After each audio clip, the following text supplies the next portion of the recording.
Breaking news!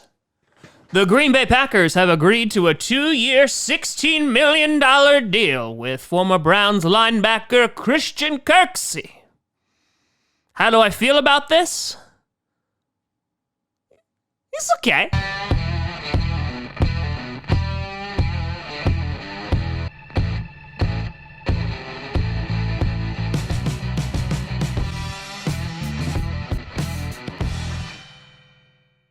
Grossi Posse Packer Nation. Welcome to an episode of Packast, a podcast where you don't have to be a Packers fan, but it sure does help. I'm your host, Tom. We got an inside linebacker, but hopefully he can stay on the field, and I kind of wanted Corey Littleton, but I can imagine how much he's going to get paid now. Grossi. And today we're going to be breaking down the brand new Green Bay Packer, the replacement for Blake Martinez, Christian Kirksey. But before we get to that, I want to do a big shout out and thank you to two for our Spanish-speaking friends. Brand new Patreons over at patreon.com/TomGrossiComedy. The first being Topher. Thank you, Topher. And Mustard Bus. That's right. If you can't get ketchup, get mustard. A thank you to both of you for your support. Now, let's break it down what we got here, the pros and cons of Christian Kirksey. So one, he's 27 years old. This is a pro. He's still in the prime of his career. He's a former third-round pick from the Browns. Not only does Christian Kirksey seem to be a solid player, but it seems that his actions are even better off the field, as in 2018, he was nominated as the Browns' Walter Payton Man of the Year. He does a ton of community outreach, has said to be a phenomenal leader in the locker room. All these things are checking off all my boxes, and I'm super duper happy about that. He's been in the league since 2014, and from 2014 to 2017, he played in all 16 games. So, I mean, that's pretty good. He's playing complete and total seasons. In 2015 and 2017, he started all 16.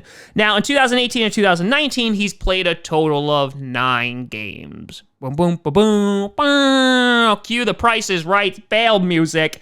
Due to injury, in that he had a hamstring injury back in 2018, which landed him on IR, and he had to get surgery this past year after a torn pectoral in week 2. So that leads to the Browns not re-signing him. He wouldn't take a hometown discount, and so because of that, we now have him on the Green Bay Packers. But let's look at some stats and see why this could be a potentially good pickup. Let's look at the 2000-2017 seasons. 2016, 3 passes defended, 2.5 sacks, 148 combined tackles, 96 solo, which finished in the top 5 for that year. 2017, 5 passes defended, 2 forced fumbles, 3.5 sacks, 138 combined and 86 solo tackles. So, looking at some of his tape as well, it seems like he's pretty darn good in pass coverage, which is a great thing. I already see people who are complaining online. They're like, he barely has any sacks. And I'm like, that's okay, because if he can actually, play inside linebacker and actually cover people, that's what I want, since that hasn't been there in quite some time. Now, that being said, the big scary thing about all of this is the fact, of course, that he has not been healthy for 2 seasons. Now, another pro is that he's being reunited with Mike Pettin, so that's a positive. You got the connection again. The other side, $16 million is a lot of money. Now, we also have to wait. We can't jump the gun and be like, oh my God, we're going to be paying him $8 million per year. I doubt we're going to do that. That could just be complete and total package of just like that includes incentives. That's also including guarantees. Like there's a lot of things that are going into that number. So we can't really judge it until we have the full number in front of us. But if we were to just look at it for face value, I feel like this is high risk, high reward for the Green Bay Packers, and that you could be getting a great player who were paying for his potential, similar to how we were doing with Zadarius Smith. Zadarius Smith didn't have the most amazing numbers when we signed him, and we gave him a lot of money, but obviously, at least in year 1, that has panned out pretty darn well. So I think that, we're paying for his potential, and if he's able to stay healthy, this is a phenomenal pickup for the Green Bay Packers. However, of course, if he's not, then we just spent potentially a lot of money, which is a big problem, and we'll still have a huge hole in the middle of the field. Now, if you break this down and how this is going to make waves for the rest of free agency, I mean, there's rumors, of course, coming out that the Packers were going to be, quote-unquote, all over Corey Littleton. I don't think that's going to be the case anymore, because I don't think we would have spent this much money on Christian Kirksey if we were still going after Littleton. And I think that this shows that Littleton is about to get paid a crap ton of money. So maybe it was just the fact that we weren't going to be able to afford him. So I still wouldn't be surprised if we go out and we pick someone up in the draft at the inside linebacker spot, considering we're only signing this guy for a 2-year deal. It seems to be like, okay, here's a prove-it contract for 2 years. That could be great if it could be extended, but, you know, we'll kind of see it from there.